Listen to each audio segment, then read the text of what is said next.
Hello guys, welcome back to the Beastie Room. Now we got a spider to do today. Now if any of you were watching the live on Scott's Inverts that we done just before Christmas, you'd have heard me mention this spider, and it's the only spider that really does keep me on my toes, and that is the Chilobrachys huahini, or the Asian Fawn. Now when they're young, they're very skittish spiders, and as the name suggests, they come from Thailand, and so they're an Asian terrestrial old world spider, and these guys are very quick to defend themselves. They do not mess about. So out of all of the different spiders that we keep, this is one of them spiders that I would consider really does demand some serious respect, because they've got everything going on for them. They really have. They are super fast, and when I say fast, I mean really fast. Even by my standards, these guys are damn fast. And like I say, they are very defensive. I don't think I've met an adult one that didn't want to just tangle with me. So most spiders we can actually, as you've seen us do with many of our spiders, we can actually manipulate them and do different things. We can to some extent with these, but we really have to be careful. And like I say, they're very quick. They can scale just about anything. They'll run up glass, wood, you name it, they're gone. They just literally vanish in a flurry of fury. It should have been called Houdinis. Houdinis. They are sometimes called Houdinis because they are very quick on the foot. Let's put it this way, they make all use of 8 legs. They really do. So we are going to set up this 30 by 30 by 30 Komodo cube. Now these are a terrestrial spider, but we found that they actually, it's awkward. Youngsters will often burrow down. They'll stay burrowed down most of the time. Adults, we found they love to web up. So in some respects, they give something like a GBB a run for their money, because they really do like to web an awful lot. And they live a sort of semi-fossorial lifestyle. So we are going to try and enhance that in here. And what we're hoping to do is create something where we get just like a little piece of nature when they finish decorating. So when she comes in, she will web everything up and make it all her own, and that is the plan. So we're hoping that it's going to be one of them enclosures that we can come back to and see how it's all changed. Now we're putting in our cocoa fibre and potting compost mix here. So there's more potting compost than cocoa fibre. The cocoa fibre just helps hold some of the moisture, because these guys, they do like it with a bit of humidity, although where they come from, it's classed as subtropical, but it's also savanna type areas, so it can be quite dry as well. So we need to try and emulate a little bit of that. So what we're going to do here, what I want to do, I want to try and create like a bank. That's the idea. Yeah, you'll see as we go along. Hopefully you'll see what I want to try and do. So what we're going to do now, we are going to overfill this with a view to being able to take it out should we need to later on. So what I've got to do here, I've got a lovely piece of wood here. This really is a nice piece of wood. So what I'm hoping is we can incorporate this. We can even go a little bit higher.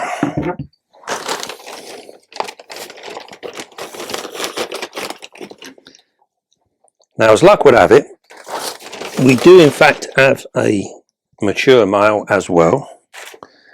So we're going to give this girl give her a week or so to set up home, and then we will try our male in there as well. I'll pat that down a little bit.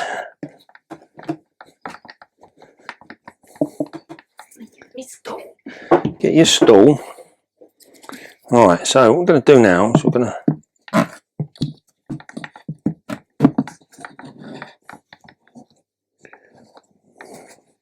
show us that bit of wood.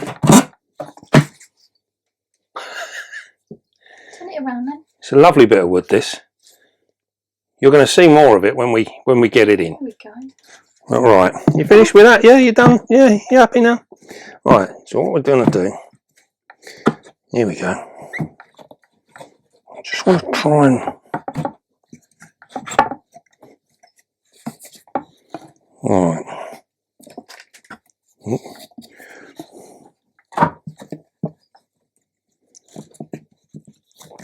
So most of this wood we will in actual fact lose. We're not going to see it all.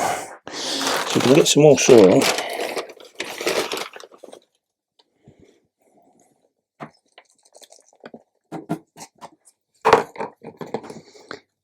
Now, like I say, these guys are really quite heavy webbers. So we're not going to go too much in the way of interior decoration, because a lot of it will end up being covered up. What we have got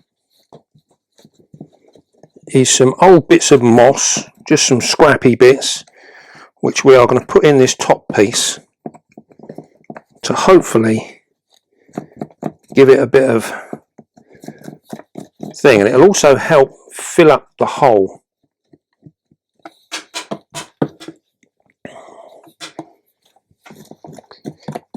Don't you worry, you're going to get a proper look in a minute. Because we're at the height with all the tanks reflecting. So what I'm going to do now, I could have done with a really big brush here. I'm going to just knock this back, try and clean it up a bit.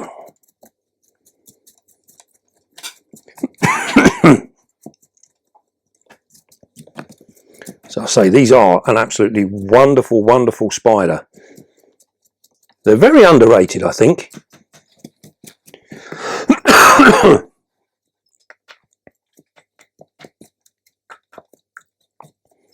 Right, get that out of there. Right, so we've got some moss here.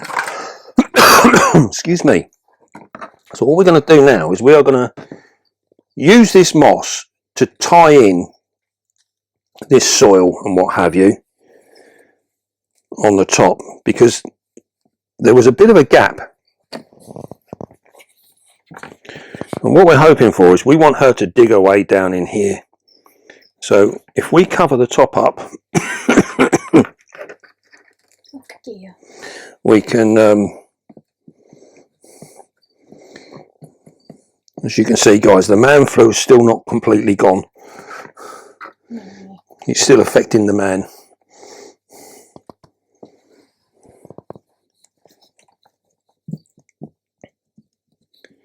So what we're saying, like, with this moss, we are literally just hoping, this is just old scrap bits of moss that we had kicking around in the garden, and what we're going to use it for, we just want it to try and tie in some of this.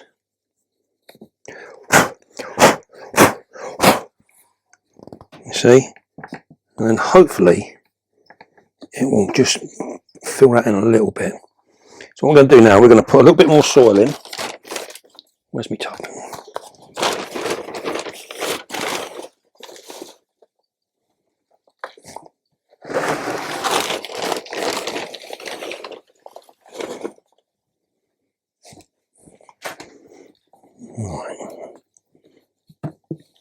It's quite deep then, considering like it's more for soil terrestrially, or no, it's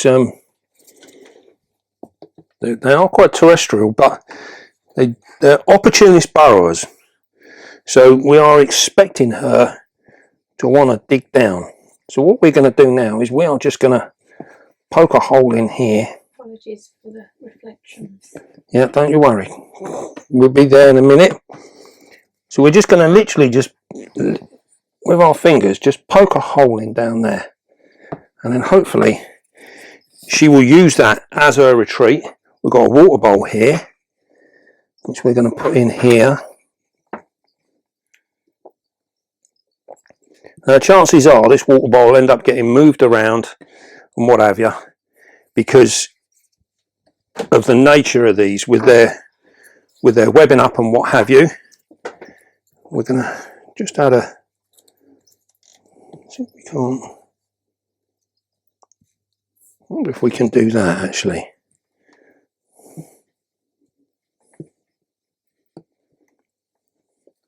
Hopefully if we use that stick like that. Every time I move. You just stay still, because you're like, yeah, you're just getting impatient, my love. You just got to wait. We can't see nothing. Well, you just got to bear with for a moment. Come round here. You can make everyone seasick. Oh, you are. So what we'll do now is we'll try and get a bit more soil in there.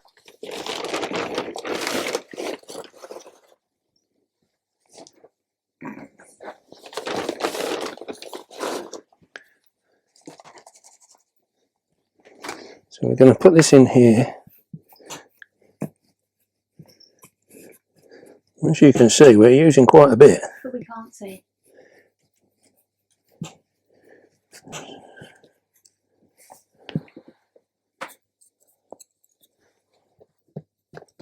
Yeah. Stand still, please. You're making me giddy. Oh, shut up. You are making me giddy. Right.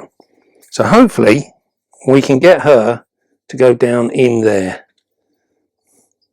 That's the plan. So what we're going to do now, just to finish it off, we're going to add a few leaves. Now,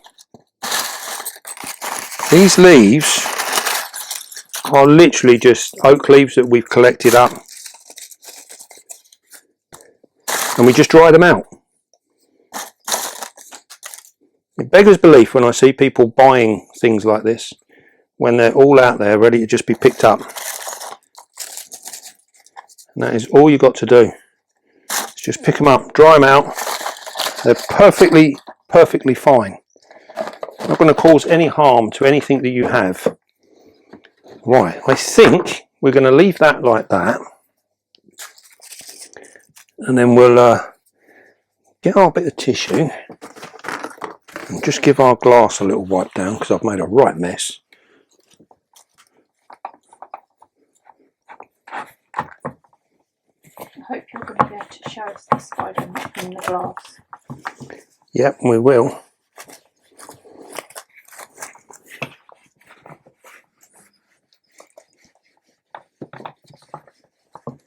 I'll just give these a clean.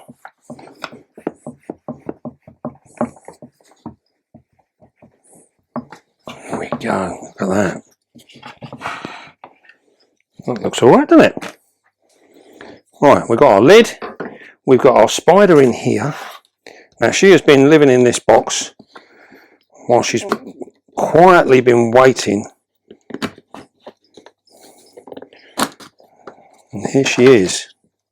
I've got a long stretch. There you go.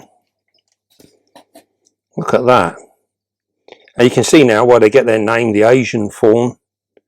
That lovely fawny sort of colour. But there's also like a pink hue to it. It's really, really pretty. Now at the moment she is sitting in her subdued position, where she's just pretending that she's not really up to much. But she will wake up very quickly. You're going to get her to open up while we see her. Oh, you're loving this, aren't you? Right, okay. I need to come down. Right, just hold on 2 seconds.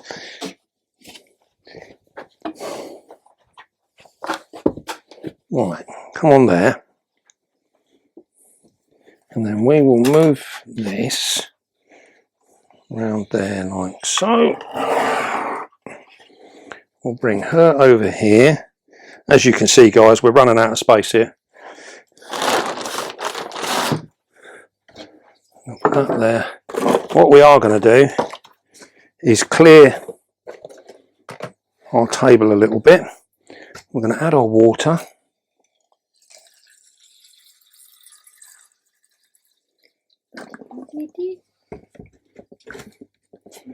We're going to leave them couple of bits on the table, so should she decide to bolt across the table, she has got somewhere to go,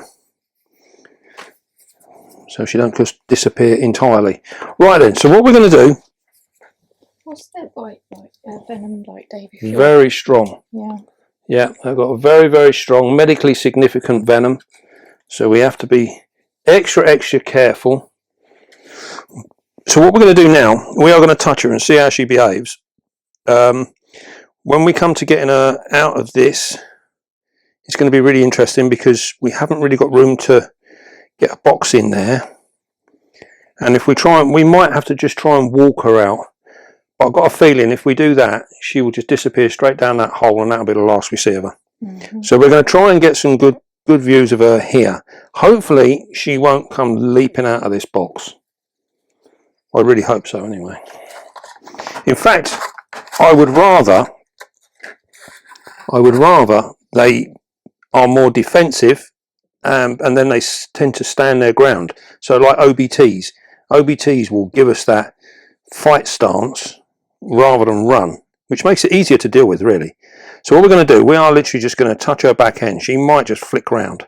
We'll see. Here we go. See that? Now I hadn't even touched her, but she knew it was there. There you go, look at that. Now you'll see there that what we've done is, she is still, if you come around this side, she is still biting that paintbrush.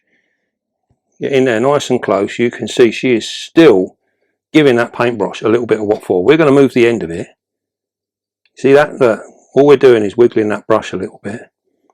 You've got to be super careful now, because she can run up the paintbrush should she so wish. So we have to be very careful. We're going to let her have her moment there and see how she behaves.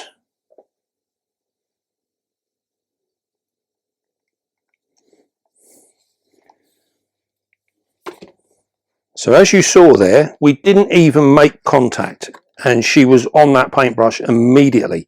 Now imagine if that was your hand, if you'd gone in to pick a water bowl up or anything like that. Don't ever fall into the trap with these guys thinking that they're asleep, because they seriously are not. So what we're going to do now, we are going to try and get our paintbrush back. We have to be careful now, because she may run up the paintbrush. If she does, we just let go of it. We just let her keep it. Now hopefully she's sort of working out that we don't mean her any harm.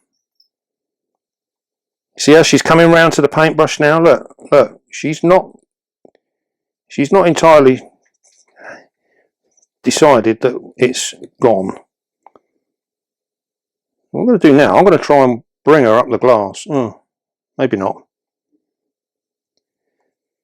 She lost interest. No, she's just working out what to do. So what we want at the moment is, we've got her in that curious sort of, she's like, I'm not sure if this is really dangerous or not, but she's not upset at the moment, which is good. The minute we try and get her in this box, she will change her demeanour and she will be upset. Now this is a point now where it can be very dangerous for you as a keeper, because the minute she touches the box, she'll know it's a foreign object, and she will run up the box and come straight at us. So we have to be a little bit careful of that. We're just going to touch her back leg. What we're doing now is we are asking her to move at her own pace. You notice her front legs, she's touching the box. She knows it's not normal. She knows it's not real. It's very strange. It is real. Well, it's real, but it's very strange. That's why she's not being fully committed to it. Now all we're doing at the moment is we are just tickling her. We want to get the majority of her in this box, preferably her back legs. We're using the box now to lift her. here we go. Now we're going to go in, we're still maintaining some kind of contact there. So now we've got her here, we're now going to go the other way. Now I'm going to move her over. You notice we're moving the box as we're holding her with a brush. And there you go, she is in. Look at that. Now that went an awful lot smoother than I was anticipating. That went really, really well. I'm just trying to get a photograph now. Do you want me to move? No, you're fine, my love. This will just make a very nice thumbnail.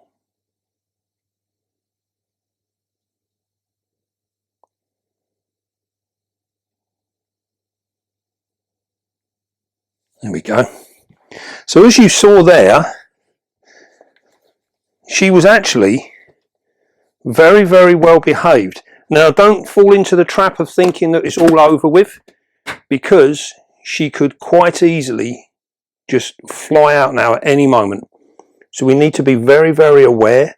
One thing that these guys are very prone to is if you're breathing and you breathe on them, that is enough to set them off, and they might just decide to literally sprint and disappear.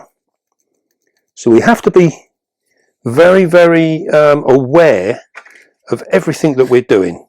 So vibrations, air changes around them, anything like that can always make them want to bolt. Now I must admit, I am very pleased with the way she went in there. You saw her defense posture the minute she felt that brush near her, and that's all it was near her, it wasn't actually touching her. She spun round straight into that defensive posture, fangs out, ready to go. Oh, don't sneeze. Don't you upset her. No sneezing. Oh, you took it away. Oh, that was lucky. Ooh, that was After all this hard work, you were just about to sneeze on her, weren't you? Yeah. That wouldn't have been good. Now remember, now while we're turning it, we've got to be very, very careful. We don't want to disappear him. As you can see there, these guys she will get quite a bit bigger. I've seen them double the size of this one. This is big enough to breed. She is probably getting on for around 5 inches. Excuse me. She's doing for about 5 inches. They do get really, really big and quite heavy looking as well. So this will be a future breeding project. It'd be nice to do these. We do have a male. We can have a look at him in a moment, actually. You got a light to show them pinks a little bit. We can try and get a bit of a light on it. You get some nice close-ups of her. And then we'll try and get some down through the tank as well. Look at that. Look at that colouring. Very, very pretty spider. Now if we come down here, we can get a lovely view. Comes down. You're going to get me. That's it, go there. That's it, get in there. So it's nice when we come down at almost like ground level to her. You see a totally different aspect to her. Very, very pretty spider. Look at that, isn't it lovely? So then I feel a little bit, we'll go that way. Let's see that eye. I feel a little bit like we might have led you into a false sense of security with this one. But be very, very careful with them. In all seriousness, these guys, they really are a serious spider. And they need to be treated as such. Now most of the Chilobrachys, we've got the cayenne krakens, they're all very, very similar in their in the way they behave, and also their care. Their care is all the same as well. So, you know, we can keep them all the same. Now what we might do, I might try and get a big cricket, and we'll see if she'll take it, because she seems very, very calm now, and we'll see how she reacts to a big cricket. That might just be an interesting thing if we can just catch her on having a feed. That would be awesome. I don't want to move. Right, let me just find a cricket.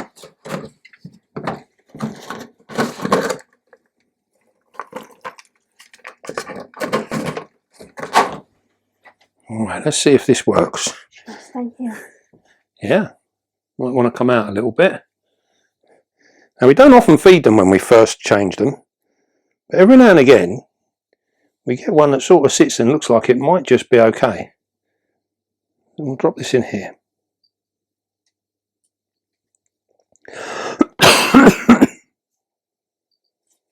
Oh, look at that. Perfect.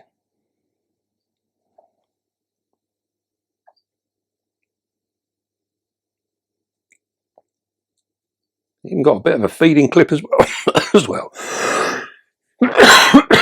Oh, excuse my coughing. Poor Dave.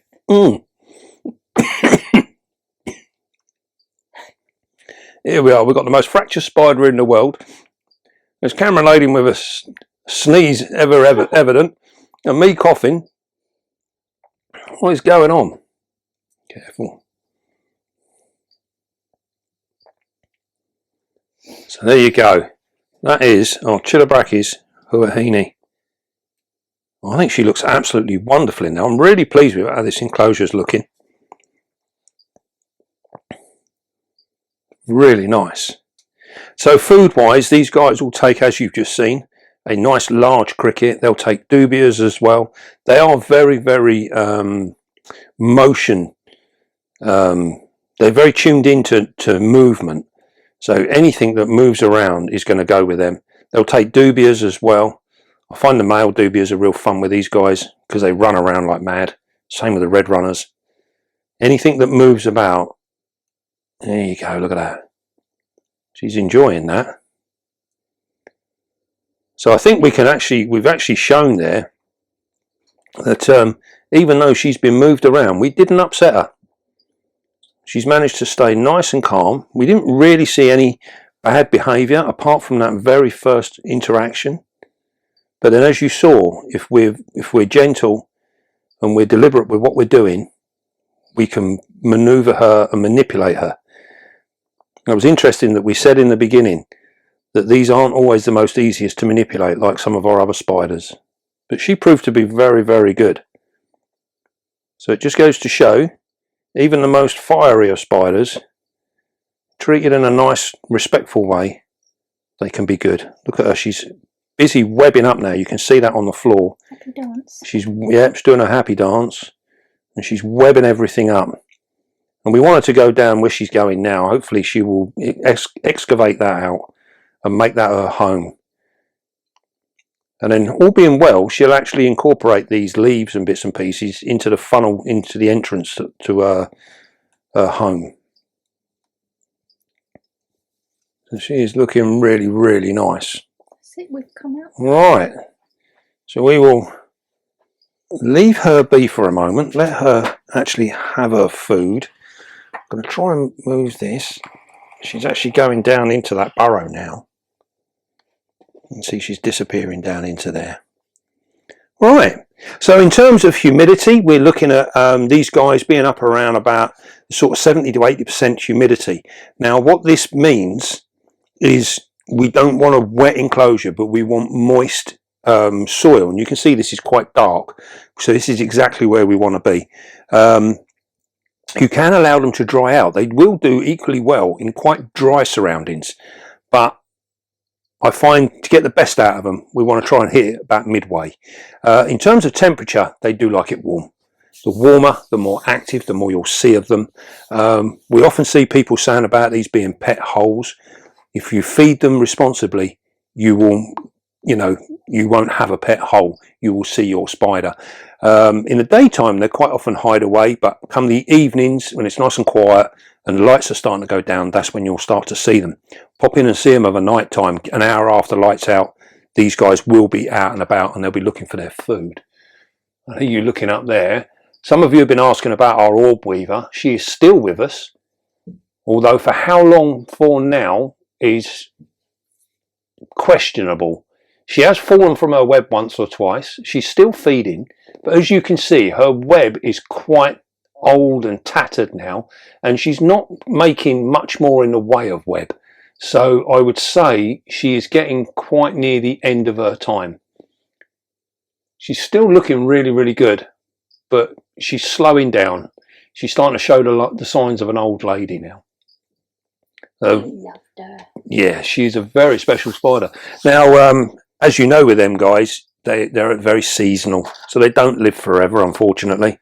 So don't be too cut up. If you have one of these and it dies, you come in the morning, it's dead, don't be too cut up. Chances are it wasn't anything you done. It's probably just had its full lifespan. I'm going to be upset. And that would be it.